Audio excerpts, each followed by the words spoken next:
Good afternoon, and thanks for joining us for the Newsfeed. I'm Belle. They don't know his name. They don't really know anything about him, except that he's a Patriots fan.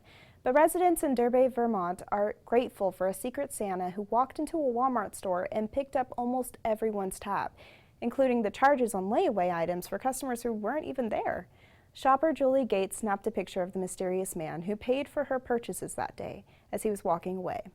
From making snow angels to picking snowball fights with your friends, playing in the snow can be a lot of fun. But in Severance, Colorado, it's illegal to throw snowballs. Dane Best, 9, thought the law was silly, so he decided to take it upon himself to change the law. After winning his argument, Dane was given the town's first legal snowball to throw in celebration.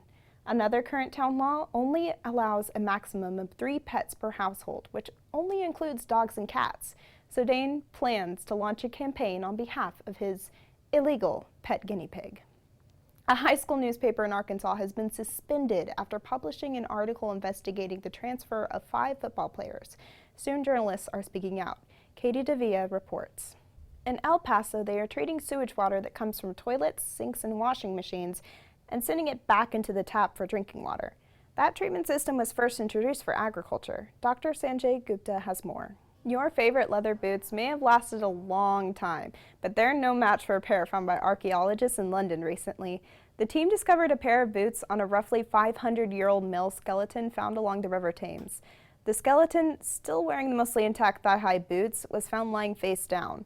The discovery has prompted further investigation. Leather was very expensive at the time of the man's death, which means he wouldn't likely have been buried wearing his boots. Researchers believe that indicates his death was premature, though the cause is unknown. One North Carolina woman says she's scared to leave her house because of a pack of loose dogs roaming the street.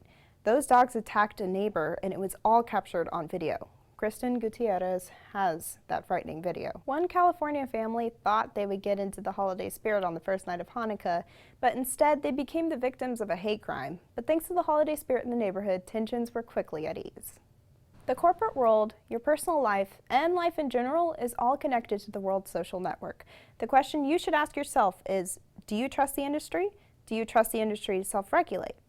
Salesforce CEO Mark Benioff says it is time to regulate Facebook and Twitter. Next Friday will be the last broadcast for the Newsfeed for 2018. Everyone in the radio, TV, film department would like to say thank you for watching each week. Your views, comments, and likes are greatly appreciated. We also want to thank those students who work behind the scenes who make this weekly broadcast possible. Have a good weekend, and we'll see you next Friday at 1 o'clock. Good afternoon, and thanks for joining us for the final edition of the Newsfeed for 2018. I'm Belle. And I'm Dylan Santos.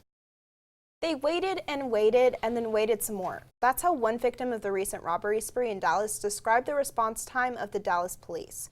Per his report, he and some of the neighbors called 911 a total of 8 times asking for police to respond after the robbery attack. The victim was robbed by 4 masked gunmen.